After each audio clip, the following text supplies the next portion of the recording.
Hello and welcome to Indie Tuesdays on Indie Comic Ninja. I'm Ben Dupé. I am Dexter Jacobs. And we are your Indie Comic Ninjas. Independent Comic Ninjas. Yeah, sure, whatever.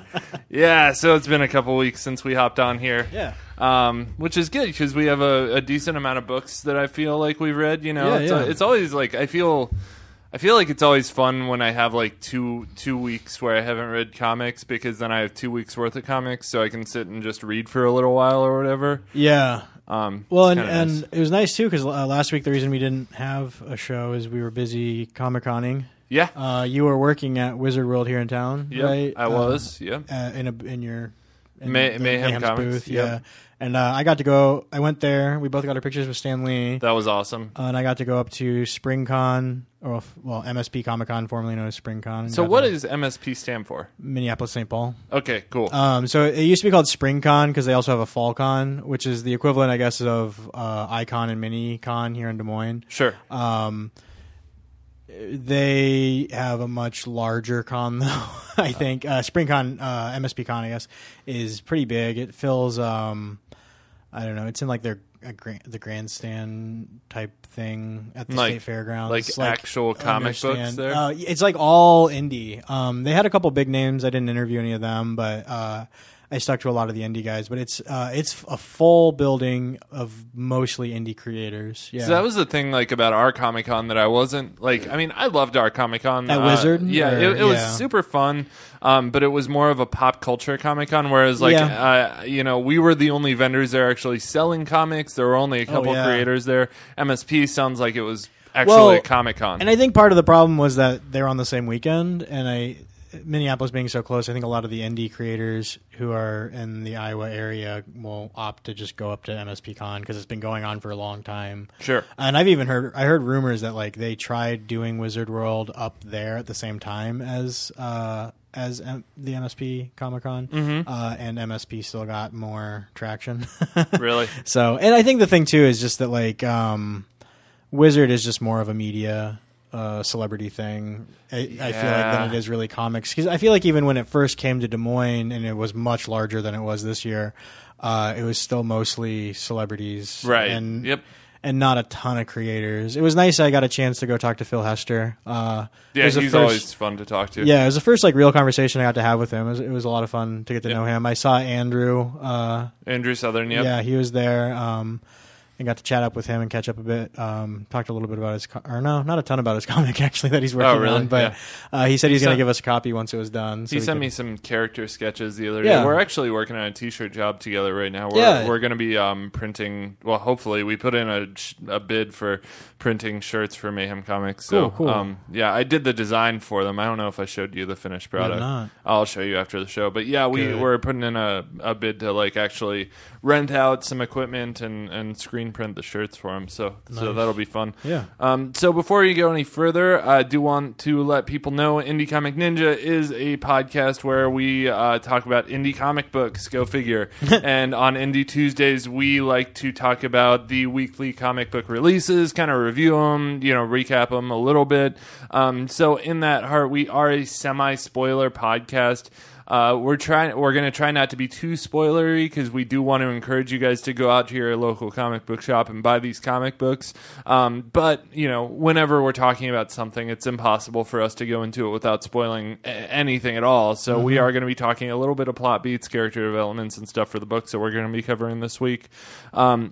If you want to find out more about Indie Comic Ninja, you can visit our website at indiecomic.ninja. What all does that website have on it, Dexter? Just the podcast. That's it? It's old reviews. Old reviews. Do we do news ever? I don't know. No, I haven't posted anything. It's I mostly just post the podcast episodes. So like the podcast archives are there. Any show notes are going to be there. And that's really about it. We're talking. I don't know. We're talking about other stuff too. Yeah. Like, it'd be nice to do a news section. It'd be nice to have an about. Oh, for sure. About us. Yeah, there's the about section that needs to be updated as well because it was before we. Yeah, got lost people. Some people. Yeah. But also, I am wanting to get to doing more small press reviews, so hopefully that'll be coming this week since I picked up a ton of comics last weekend, so hopefully we'll be getting that going shortly. It is always fun just to like, I mean, I mostly write reviews for DC Comics on the Nerd Church Radio website, which that's another DC Comics podcast I do.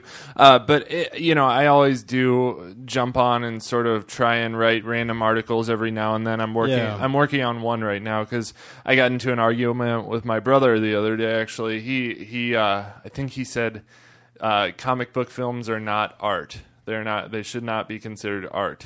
Interesting. And I thought that, first of all, like, I got into an argument with him about it because I felt like no one should be able to say what is or isn't art because that's a very subjective thing. Yeah. But it's also a very interesting question to sort of ponder and like, what is it art? Are comic book films art? They're very Hollywood. They're very corporate. But are these? Yeah. I mean, film is still considered an art form. So I have a good video that I can share with you to post in that article. I might post it on the Indie Comic Ninja site. I will actually. That. It doesn't necessarily talk about how they are art, but it kind of goes up against like how it's a dying genre.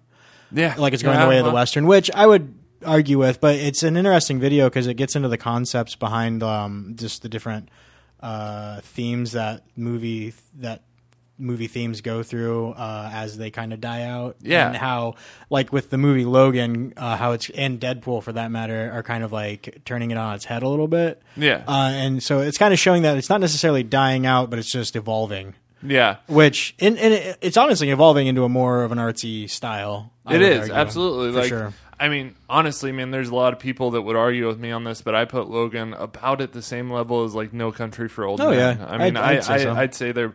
And by the way, this video actually compares those. Yeah, and they're very similar. They're westerns, very small time conflicts that seem really big because of just good writing and stuff. Yeah. By the way, we are an indie comics podcast. We talk about all sorts of stuff on here, though, guys. If we talk about movies and stuff, we're not movie experts, and but it's impossible for us to just sit here and talk about stuff for a long time without slipping up on something. So be easy on us if we make a mistake or whatever. We're all just having fun here. So.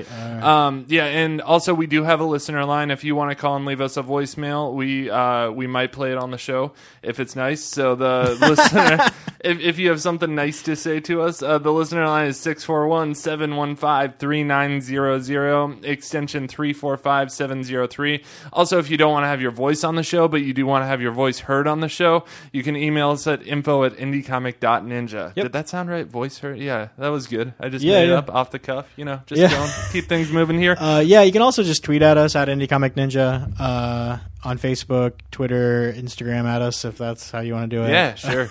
Whatever. Just do that internet thing. So like, rate, subscribe, review. We really want iTunes reviews. We live and breathe off those things, and we really appreciate all the good reviews you've sent our way. That being said, too, I have a whole stack of those ninja stickers that I got, which I'll give you some. Yeah. Nice. But if you do give us a review, just shoot us a message, info@indiecomic.ninja. Show us a screenshot of the review to kind of, or at least somehow prove that you did it. Yeah. And give us your address, and I'll mail you a sticker. I think I have 30-ish right now. I handed a couple out at the cons that I went to, but give us a review. I'll mail you a sticker. Nice. What a nice guy. He's such a nice guy. Yeah. Or I mean, if you just do a tweet or something that strikes me and makes me laugh and enjoy you and want you to be my friend, I'll maybe send you a sticker for that as well. Good deal, man. That's awesome. They are very cool stickers. They're just a picture of like a ninja.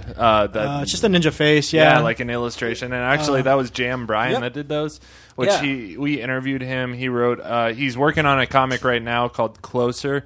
Do we know where Closer is at right now? I think he had some issues with printing, I believe he said.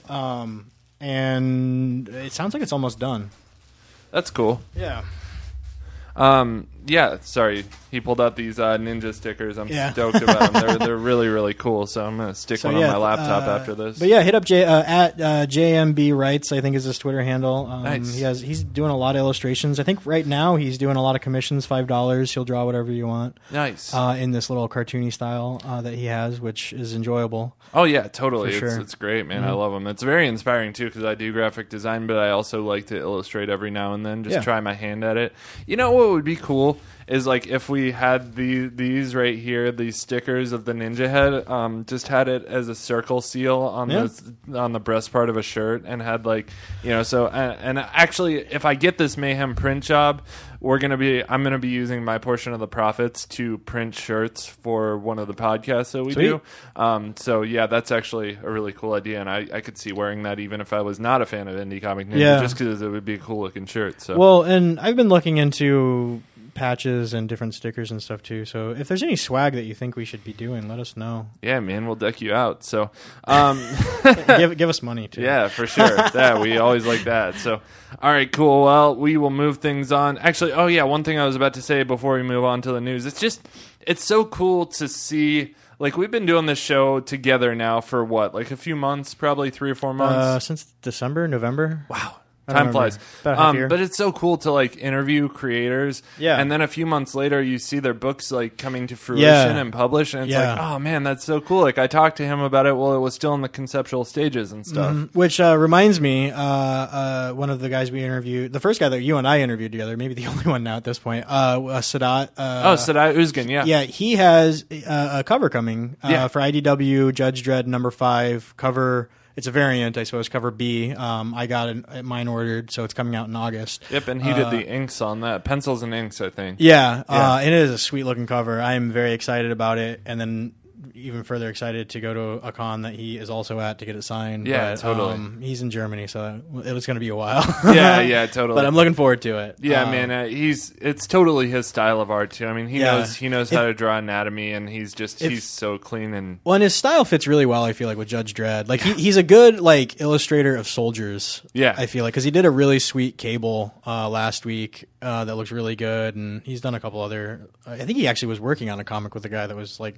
it looked like a lot of like soldiers in outer space kind of thing. Yeah, it was like a Ridley Scott type thing. Yeah, it looked good. Yeah. Anyway, I did talk to him actually because I went and saw Alien Covenant. Oh and he's a big fan of Alien. Ridley Scott. Ridley Scott. And I loved it, man. There were some people that were upset because the first Alien was such a strong female lead thing, and this one did some things that like. You know, like the female lead, at one point, the guy robot held her down and forcefully kissed her or something, and like people got upset about that. I don't know. I just went into it wanting to see blood and aliens, so like I feel like I got my money's worth. Like it's interesting because like whatever the one before this, and I can never Prometheus, like it didn't have the traditional xenomorph. No. Whereas this one does. Well, it did at the very, very end. Oh, okay. Like, people didn't even know that was an Alien prequel until they went and saw it. And at the very end, there was the xenomorph. And people were like, holy shit, this is a Alien prequel. Like, people didn't realize that? No, they didn't know. Because they didn't market it as an Alien prequel. It was supposed to be like this surprise thing at the end. That's like, oh shit, this is an Alien sequel. I guess I just assumed it was. no, and it was. It was very much in the same style. But that's enough of that, so we will move things on to the news. Yes.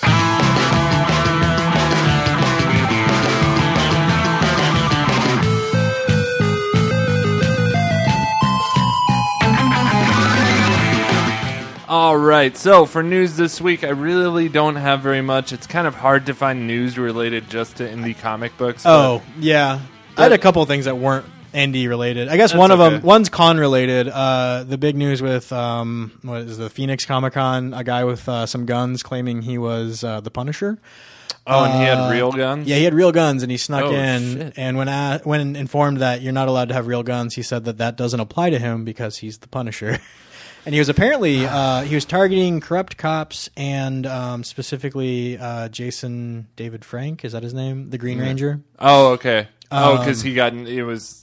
I don't know why he was targeting him. Jason David Frank, I believe. I don't quote me on this. I don't know. So, but I feel like I've heard some shady things about that guy. Like really? Yeah, like crime related, being arrested and stuff. But I don't know for sure, and I'm not going to stop what I'm doing to look it up. So yeah. Anyway, it's news. I don't know what I think about it. I mean, it kind of goes on how a couple weeks ago we talked about there's a guy trying to find underage girls to take to a hotel. So it seems like. Maybe I don't know if it's an uptick or just the popularity of cons is bringing it more to the news, but it's just because I told my wife about it and she was like, "I'm surprised that hasn't happened yet." And so it's just interesting that And I think maybe it's just I don't know, the popularity of cons and more people going to them. You're gonna get this kind of thing happening. I mean, it's sort of an interesting concept to think about because, like, obviously guns, like that's a straight up like you should know better. But I mean, but if you're the Punisher, it doesn't apply. But for Midwest Comic Con, I dressed up as Negan. Yeah, and I actually went and bought like a Louisville Slugger bat and put faked barbed wire around it. But it's fake. Like.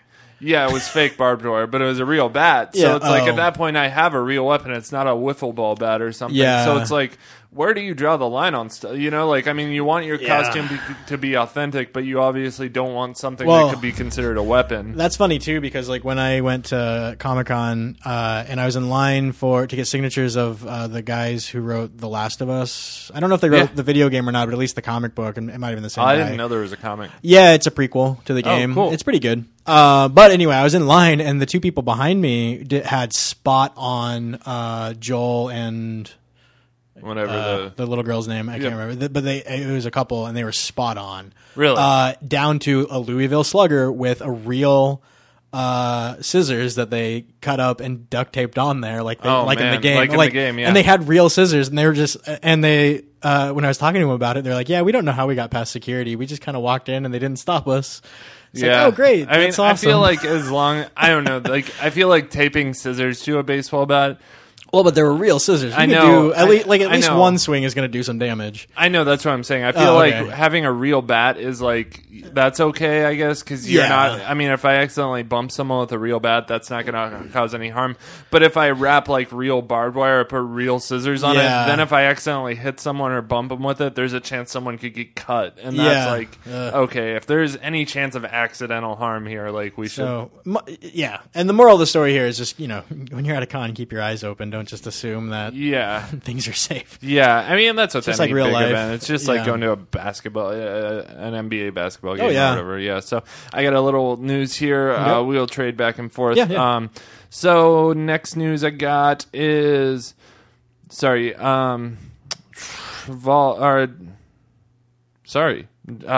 Giants, Vikings, and Monsters. Vault Comics reveals 6 debut titles for 2017.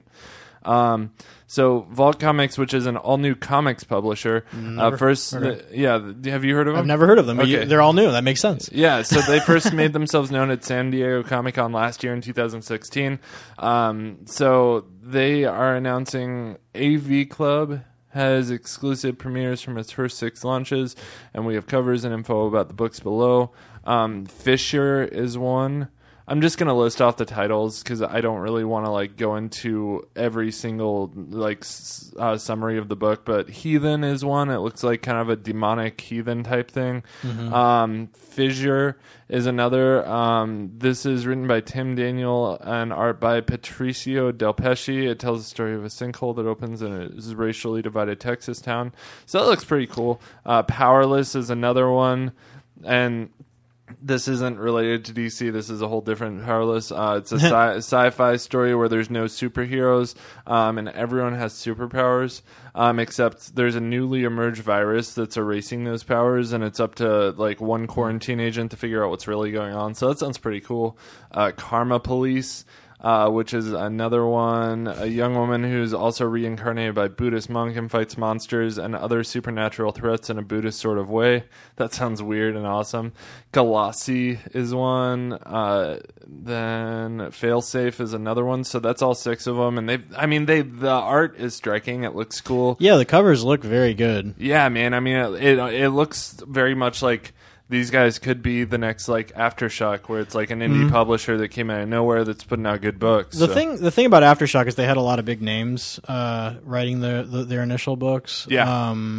I'm not recognizing anybody on these Vault comics, but they certainly look fantastic just by the looks of them. We'll have to hit them up for some review copies. Yeah, definitely. I'm totally editor. Oh, and they specialize. It looks like they specialize in science fiction and fantasy. I don't know if you said that, which I'm all for. Yeah. No, one of the titles what I said was a science fiction book, but I didn't know that's what they're specializing in. According to their Twitter, it says they're the very best in science fiction and fantasy. So we'll see. Yeah, we'll see. And what's their Twitter handle? The Vault Comics. Awesome. So I am going to follow them right now. Yep.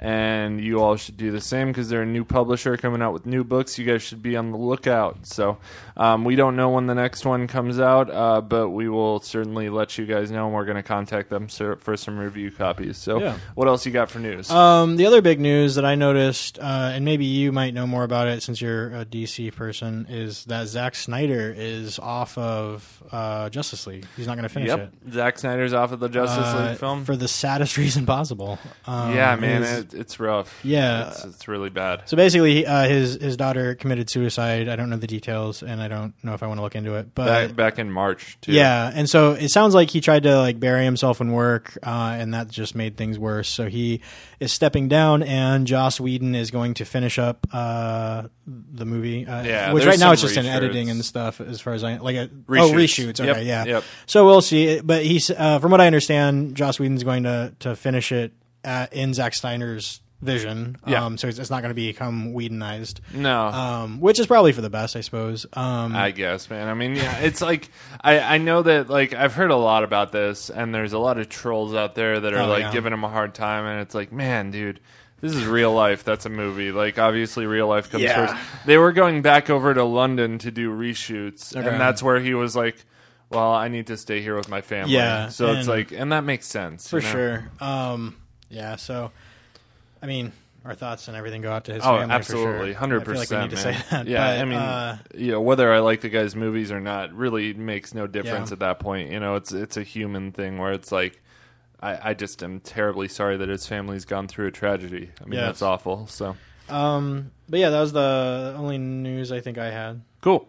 I get a couple more things. So, Spurrier to bring the Shadow to the modern era. This summer, Dynamite Entertainment and Condé Nast will welcome readers back into the know with the launch of their latest incarnation of the classic pulp character, the Shadow, in The Shadow Leviathan. Launching in August, the comic book series will feature writer Spy Spurrier and artist Daniel HDR, which he's on Superman and Cyborg, who will bring... Not on Superman right now, but I don't know. Maybe he used to write for Superman. Who will bring the pulp icon into the modern day and a tale full of deadly intrigue and gun-blazing action and a study of the nature of evil. And that's going to be on Dynamite Publishers. So I actually knew nothing about the Shadow until recently, but right now DC and Dynamite are crossing over in a book called Batman the Shadow, which is Batman and the Shadow kind of teaming up or whatever. And he's a really interesting character, man. Yeah, they made a movie, I remember, back in the 90s. Oh, did they really? Alec Baldwin, back when he was young. Oh, really? Is the Shadow, yeah. And that's all I know about the Shadow. It's an interesting seeming character. He's kind of he's a very Batman style guy, but he uses guns. And what I remember in the movie is it seemed like anybody that he would save their life or just help out in any way, he would give them a card that basically was just I'm going to ask you for some help at some point in the future. Right. And be ready. And so then a lot of his, I wouldn't say powers, but just the fact that the reason why he does so well is that he utilizes a lot of these other people that kind of owe him favors. Yeah. And I was a little kid when it came out. It was 1994. So, and that's just, for some reason, that was my main takeaway. And I think the reason why I remember it is because he used invisible ink. Oh, and I was just he's a spy. That's awesome. This is so cool. Speaking of spies, we just watched a spy movie last night, which I don't normally get into. Yeah. This one was called Kingsman: The Secret Service. Yeah. Have you seen it? It's based on a comic book. Dude. So good. I haven't seen it, though. So ridiculous and good. It was just holy crap, how have I not heard of this? From what I understand, it's very over the top with the action and the violence. Oh man, just ridiculous. There's one scene where there's a sequel out too, Yeah, it's coming. Yep. Yeah. In November, I think, or August. I thought it was already out. No, but it's coming. The reason we watched it is because we saw the trailer for the sequel. Okay. We went to see King Arthur yesterday. So, what'd you think of King Arthur? It was okay. I've heard mixed reviews. Yeah. It was it was if someone tried to shoot a King Arthur movie, but they shot it like they shot Ocean's 11. There's a lot of those. It was the Ocean's director, wasn't it? No. It was the guy who did. See, this is when we should shut up about movies. Yeah, I know. It's Guy Ritchie, isn't it? I believe so. Don't quote me on it, obviously, or anything. But yeah, there was a lot of scenes where it was they show someone doing something, but they speed it up really fast, and there's a voiceover explaining what they're doing. It's just a lot of those type scenes, like in Ocean's 11, where they're like, telling you how they're going to do something while they're showing you a sped up video of them doing it. So it was not how you would expect a King Arthur movie to play, but it was still fun. I don't know. It was fun, I guess. Yeah. Well, and it was Guy Ritchie, and I'm pretty sure Guy Ritchie's the guy who did Snatch. So. Oh, okay. There you so that go. makes sense. Yeah. That does make very much sense. So that's all we got for news this week. So we'll move things on to some of the books.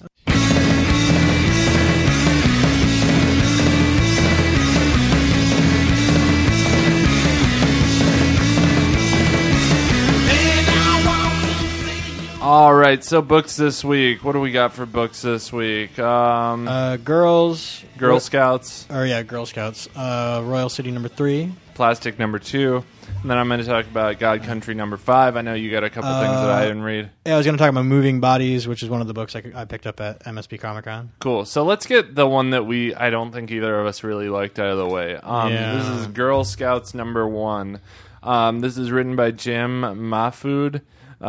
He's like, that's not your food, it's my food. Yeah, which makes me think it's a pen name. Yeah, he created it, wrote it, and drew it. Yeah, is colored and lettered by Justin Stewart and designed by Carmen Acosta. So this is a book that I immediately, like, when I got about 4 pages in, I hopped on the internet because I wanted to see what the reviews said about this on Comic Book Roundup, and I was like, I'd be interested to see. Like, nothing lower than an 8 out of 10. There's so weird. four reviews. One of them's a 9.5 out of 10. I can say, like, this book is for a very specific type of person that likes like really weird art. I mean, like, it kind of the art style almost reminded me of like Basquiat, almost, in a way. I don't know what that is. Basquiat's one of the best, like, modern abstract artists. Oh, like, and he killed himself, but he does abstract art.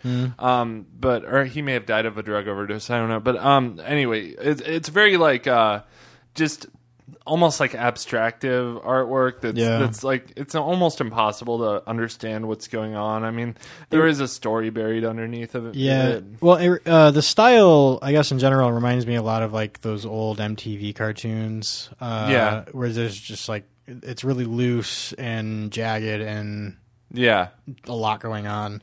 Or like R-Crumb, like Weird Comics. Do you remember that? Like, sounds familiar. Yeah, I don't know. Back in the day, they were called Weird Comics, but it was very much stuff this, very like anti-superhero stuff. The thing that made me think of, and who I assumed would be the same audience for this was Scotty Young's I Hate Fairyland. Maybe, like, it's not as cutesy as that, and so I mean it's completely different in that sense, but just the gratuitous violence and just a lot going on kind of thing, which this one is even more gratuitous than I Hate Fairyland, and they're actually using real cuss words. Yeah. But and just like weird stuff going on that doesn't, like, they're shooting people with like holograms apps on their phones. They're coming out of their phones. Yeah. And I don't know. It just didn't make a lot of sense to me. And then like people aren't saying real words. A lot of the time, yeah. Yeah, I mean, they're just like, high. It's there's a lot of drugs, a lot of sex, a lot of cussing, a lot of death. And I feel like I Hate Fairyland isn't, I mean, they're both obscure, crazy books, but I feel like I Hate Fairyland, you always know what's happening. Like, the art is very on point. Well, and it's more tongue in cheek. Yeah. Whereas this is just not, like, is over the top. I know it's a certain art style in here, but I, like, honestly, if I'm reading a book and I have no idea what's going on, then it's like, it's not really enjoyable for me, because I go to comic books for a story. I don't go there to, like, I mean, appreciate a work of art, you know? I mean, like, yeah, it's nice to see good artwork, but like, it has to have a good story. Which, and honestly, like, a lot of this out of context would be a really cool piece of art. It's very kind of, it makes me think of maybe a more modern version of like Roy Lichtenstein, who did a lot of those pop art pieces that look like comic books. But, and it's just bright colors. It looks nice, but it's just the story was rough for me. I feel like art and story, because I feel like there is a good story underneath all this. I just feel like the point where art and story met, they're like, nah, I'll meet up with you later. Like, and like, that's just like, we don't really get a very good, like, we just don't get a good idea of what's happening here. Yeah. But I think a lot of the problem maybe is just that like, this isn't necessarily the first issue. Is it not? Yeah, that like weird comic in the back there kind of explains how it got going, and it sounds like it was a very like very indie comic. He doesn't say when it was, or he like grew up reading Tank Girl, which makes a lot of sense. Yeah, and that's what a lot of reviews online compared this to Tank Girl. Yeah, it's very Tank Girlish. And then apparently he named it Grrl Scouts and then got a cease and desist from the Grrl Scouts, and so then he added the extra R. That's funny. Yeah, or took out the replaced the I with an R essentially. Yeah.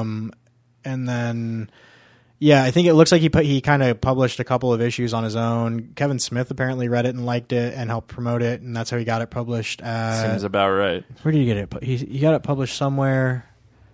I can't find it in this. So it sounds like he's had a couple of publishers, and it seems like a lot of people like it. And, it seems like a very underground thing. And that's how it got to be Image publishing it today. But I don't see it. Oh, it looks like they made a TV show. If you go to YouTube/GRRL Scouts. Yeah, there's some cosplay in the back of the Girl Scouts. No, I don't think that's cosplay. Like I think they filmed something. It's in that, he mentions it in that little. Yeah, but I mean, okay, comic. so it's people dressing up like the comic book characters, whether it's cosplay or like cast members of a YouTube thing. Yeah. I don't know, man. I feel like my brother would probably like this a lot because my brother likes really weird artistic shit that's very obscured. I mean, he likes, like Love and Rockets is an old indie book. I don't know if you've heard of that.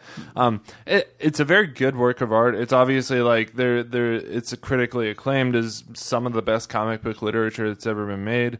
But it's very weird and very kind of hard to follow. And this isn't anything like that other than the fact that it's just weird, hard to follow.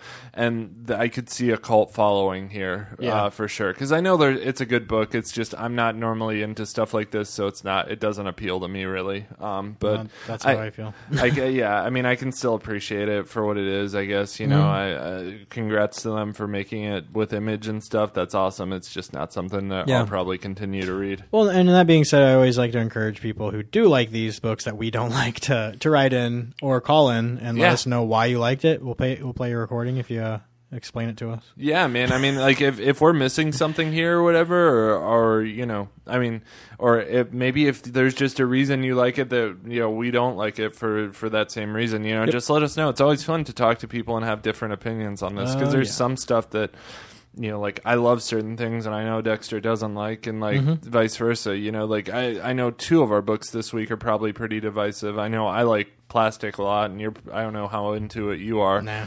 But I'm not big into Royal City, and I know you probably like it a lot, right? Yeah. So it's just like, I mean, like it's always fun to get into those conversations about it, So, sure. I don't really even know if I feel comfortable rating this because it's not my thing. I think like I just.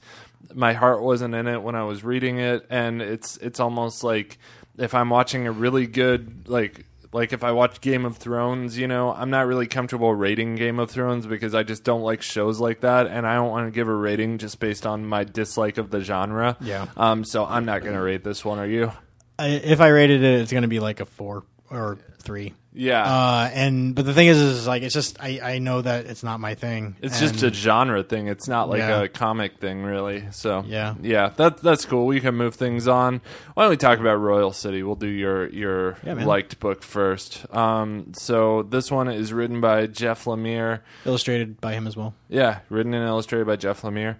And it's very much it almost I've confused it with the book that he's drawing on for Scott Snyder. AD After Death. Yeah, I confuse the two because they both look almost identical. Like they could exist in the same world. It's a very watercolor style because it's watercolors. Yeah. Yeah, totally. But I don't know. I guess basically what the story is there's a family. The father's in a coma after a stroke. They have a youngest brother, I think, of the family, which they're all adults now, who died a long time ago. Right. And they're all like hallucinating, seeing him in like the dead brother in the different stages of life that benefit them most. So like the sister sees him as like a little kid to take care of. The mom sees him as a priest who is like perfect and good. One of the brothers who's from out of town, who is a famous author who's married to a famous actress, sees him as a teenage boy. Yep. And then the other brother, who's a druggie alcoholic, sees him as a fellow druggie alcoholic.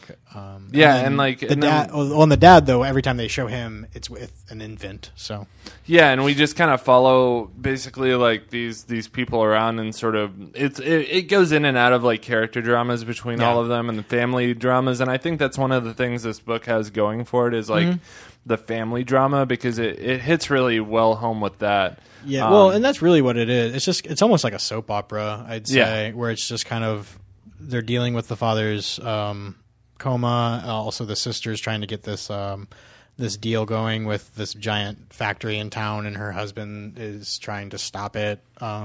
Yep. And then the brother, who is the alcoholic, owes like money to the mafia. Yeah, and it's really interesting, man. I can't say that it's necessarily my type of book, because I'm more into the action genre. It's more of it's a drama for sure. Yeah. But it's very well written. I mean, yeah. Like the guy Jeff Lemire knows how to put a story together. He knows how to panel layout pages. The characters are really, I mean, I feel for him, especially like the junkie brother who's just kind of a fuck up, like I mean, I was that kid when I was younger too. I was like kind of the person in my family that was that person. So it's kind of cool to like see that. I think everyone can relate to a certain character in this story and be like, oh, I was that person in the family, Yeah, for sure. And the cool thing too is if you're buying each cover is a different sibling with the dead brother. Oh, cool. As their hallucination, because the first one is the writer from out of town, Patty, I think his name's Patrick, I think, but everyone calls him Patty. Yeah. Then the second one is the junkie brother, and then the third one, which I don't have, but it's the sister. Oh, okay, cool. So I'm wondering if it's just going to be a limited series where each one kind of is like each sibling or each member of the family, but I'm not 100% sure about that. Cool. But I don't know. I'm enjoying it. I definitely... it's definitely a headier read. Yeah, it's hard to read comics for drama. I agree with that, but I'm enjoying the story for sure. I would almost maybe rather see it as a movie or. I think he could totally sell the movie rights. I wonder if it already is. I know he's had a couple other stories become movies. Did we review number 2? Because I feel like I don't think we did. I did number 1, and I think we missed number 2. Then I didn't read number 2, and I think that's what's going on. Is I'm missing some stuff. Which honestly, like number 2 focused more on the junkie brother. Number 3, no, it did a little bit of both, him and the writer. It seems to almost be focusing more on the writer than anybody else. But yeah, I don't know. Yeah, you probably should read them in order. Yeah. Oh, yeah. It's definitely something I would recommend reading in order. And, like, I mean, I don't know, is this a finite thing where it's like... And that's what I'm not sure about. I feel like it needs to be, probably. I can't imagine this going on indefinitely. I know they have up to 5 solicited right now. So, okay. Yeah, I don't know. I think there's 5 family members, basically, so that makes sense. Okay, cool. Yeah, 3 siblings, a dad and a mom. Yep, there is no solicit for Royal City number 6. So. Yeah, so that makes sense. Yeah, and I don't know, man. I don't think it's hard to read a comic book drama. I think it's just it's not an action-packed thing. It's a very cerebral, dramatic type thing. It's just a different headspace. Yeah, totally. And yeah. I think just being used to reading and growing up reading the superhero comics, it's harder to get into it at sometimes. Yeah.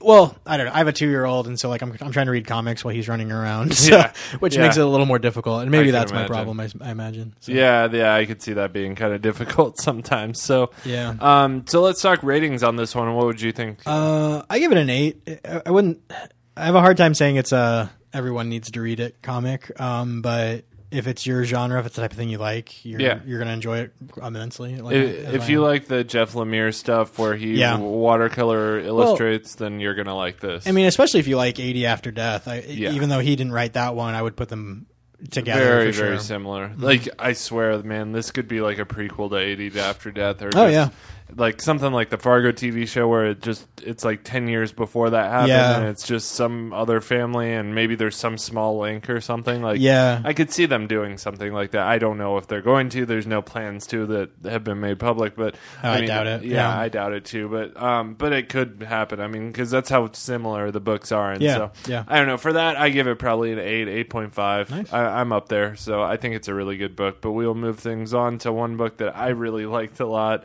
And as I was reading it, I was like, man, Dexter's probably not going to like this too much. I didn't hate it.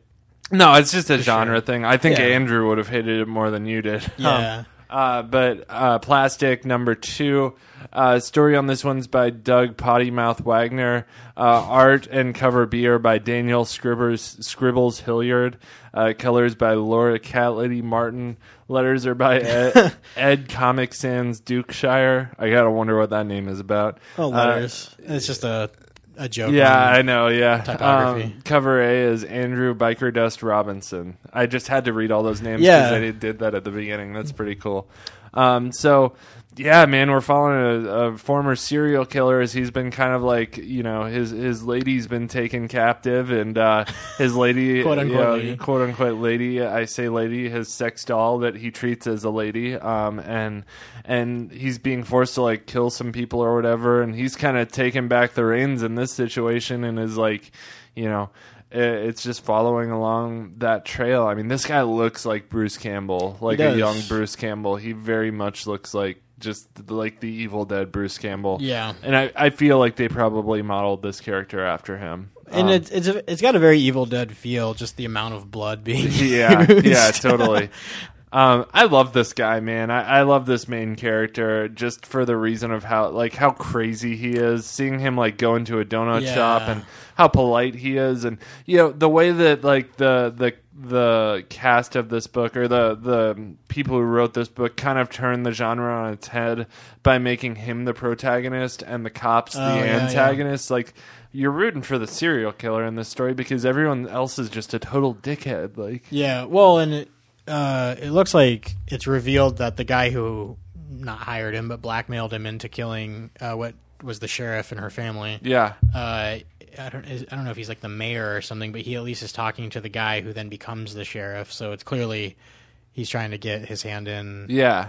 To be on controlling whoever the sheriff is. Yeah. Like when I saw him walk into the donut shop and like the innocent girl who like he thinks looks like his Virginia or whatever. Yeah. I was scared because I thought he was gonna like kill her or something. I'm sure they'll come back to it. Yeah. Well, but then he was really nice about it. Yeah. You know? And, like, well, and he seems to want to protect her because he notices the cop that came in after him being a jerk to her. Yeah. Yeah. And the very ending, man, we see like this guy's made off in the back of the cop car and he's gonna kill this sheriff. I'm pretty sure, which they did a good job of making you kind of hate the sheriff or whatever, just the way he treated that girl at the donut shop. So, man, the coloring on this book is really cool. Yeah. I really like if you ever read like the back of like the coloring of issue #2, and it shows kind of a they make it look like a text conversation between the artist and the colorist. I think Daniel Hilliard and Laura Martin. So it's between the artist and the colorist. Yeah. But she kind of talks or the colorist, which is she talks about like sort of the things that you don't really think about in the making of a comic, like the color of the light while they're in the car.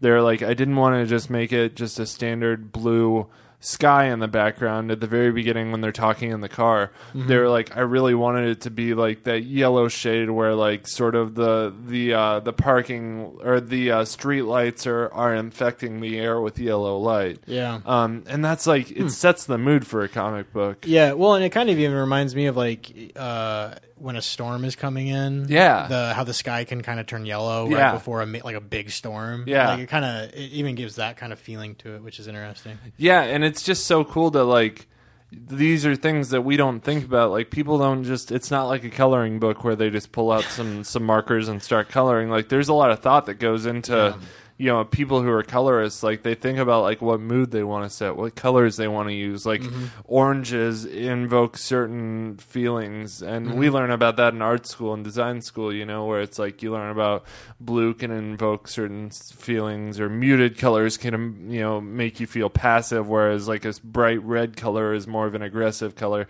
Which kind of like begs the question, why did Target decide to make everything bright red? It seems like a very hectic. I think reds and yellows get more attention, essentially. Yeah, but it's also like, but yeah, it can sometimes be bad attention. It's such a like abrasive color to use. Well, the reason why like almost every fast food chain is red and yellow is because it's eye catching. Yeah, and I guess that makes sense. So, and then like the pink lights when he pulls up to there's a lot of pink in this issue. Yeah, like when he pulls up to the donut shop and there's that fluorescent light reflecting back into the car.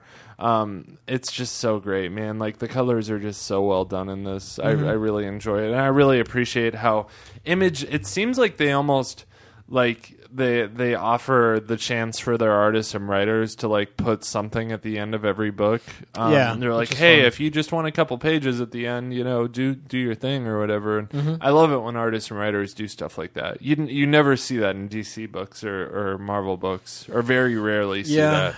And I feel like maybe in graphic novels, Marvel used to, and I think they still do. Maybe they'll have at least like a letters section. Oh, okay. But yeah. I mean, and in graphic novels, sometimes like in the collected version, you'll see like at the end they'll put that'll be, yeah. But Image does it in the actual comics, which I think is really cool. Oh yeah. Well, another thing I love about Image is how they put all the ads at the end too. Yeah, which that's something I feel like, man, DC and Marvel really should do that, because it's just it.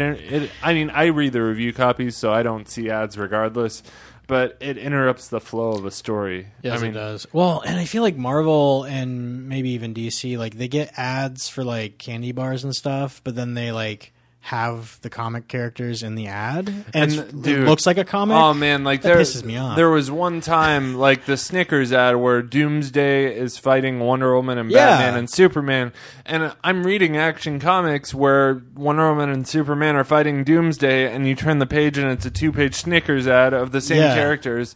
It gets confusing and it really throws you off of the story. Yeah. So it's just like, why you gotta do that, DC? Yeah. But for rating on this one, I'm at a 9 out of 10 on this one, because I really like horror. So yeah. I don't mind horror. I can see getting into this. I just am really weirded out by the main character. Well, you're supposed to be, though. And uncomfortably so. So yeah. It's just like we were saying. This is not my thing. Yeah. I don't know. I'd give it a 5. Oh wow, really? Yeah, I don't know. I'm just not getting into it. Okay. That cover, man. That cover is crazy. Like super creepy. I have a hard time with things that are just over the top. And I just like the first Grrl Scouts book, and then this book, and I think that's the reason why I don't like I Hate Fairyland is just over the top. Yeah, I have the same like gut reaction like when people like say they're mad at somebody and they're just like, oh, I could just murder you. Like I'm just like, yeah, just calm down. Yeah, just you're fine. I don't feel like talking to you now, so I'm gonna walk away. Yeah, and that's just kind of how I feel. Like I actually had a conversation with somebody at work today about how like we feel like movies and TV shows are jumping the shark that way. Like they're trying to get people like to watch the movies or the show by just doing outlandish things. And I don't know. I just feel that's how I feel like about these comics is sometimes. I guess, when it's over the top, it's just kind of like, just write a good story. Yeah. I don't know. I feel like this is a very genre thing. But I mean, it's like Evil Dead. So if you like Evil Dead and if you like Evil Dead, you'll like this comic. And I can't say that enough. If you're into it's almost like a B-rate horror movie. Like if you're into that type of stuff, then you'll definitely be into this. And like this character made me think a lot of the guy from Psycho, or is it Psycho? Yeah, Norman Bates. Yes, Norman Bates. He made me think of Norman Bates. Yeah, and that job well done there. So yeah. We'll move things on to a couple books that both of us didn't read. I have one, and Dexter has one. Oh yeah. What do you want to do first, man? You go first. All right, God Country number 5. So you've read all the way up to number 4, right? Yeah. I planned on reading this. Yeah, man. Number 5 is awesome.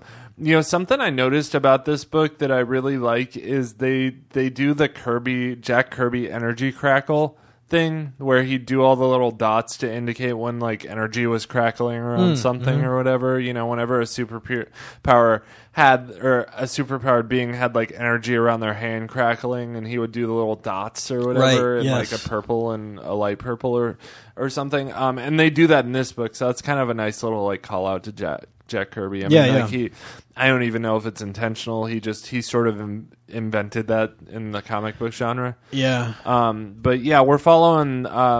You know, there's two sides to the story. Basically, there's the old man with Alzheimer's who got the blade that is all blades in the world, and then there is the god who is trying to get it back from him.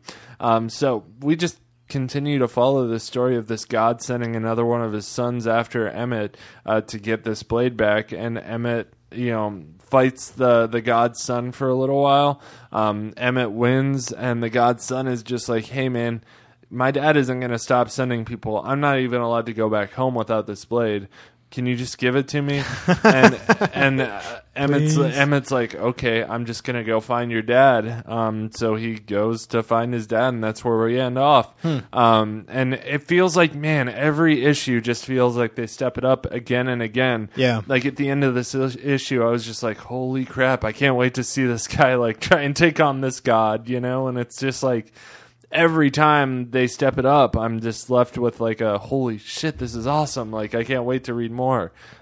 So they do their job well on this book. I really, really enjoy it. I give it a 10 out of 10. Really, yeah. I love this book. Well, even just scanning through it, like it looks pretty epic. Oh, it's very epic. And I like how it like ends with Emmett shirtless. Yeah. Just, once like again, his giant gut pot just belly. hanging out. It's great, man. It's so awesome. He's just such a great like protagonist hero. Like he's not at all anything like any hero I feel like we have right now.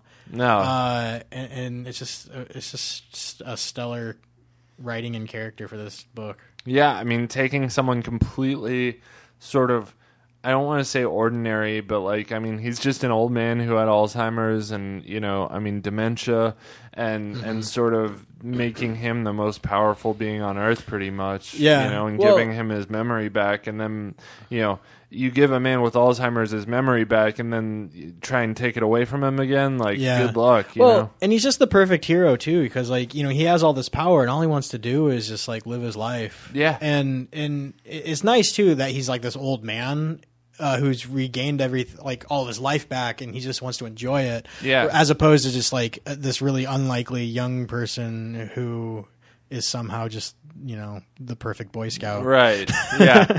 Yeah. No, it makes a lot more sense that this guy who's had all these experiences is able to settle on that. So it's believable and just interesting for sure. Totally. Yeah. Mm-hmm. And I mean, like, this guy knows how to write Southern people too. Mm-hmm. I lived in the South for a long time. I don't know. Did you, or was that Andrew? You didn't live in the South. Andrew. I was born in the South, but where were you born? Memphis. Oh yeah, because I'm from Memphis too. Yeah, that's crazy. I was only there a year, so I wouldn't say. Yeah, you're better off for it. So that's what people tell me. Not a good place to live. But it used to be back in, you know, decades ago. It was a wonderful place, but now it's just been overrun by crime and stuff. Roughly 31 and a half years ago is when it started its downfall. When you left, yeah. That's what I hear. So, that's when the city just went to shit. It's like, oh, Dexter's not here. I guess we can all just not care. Yep, exactly. They really let themselves go after that.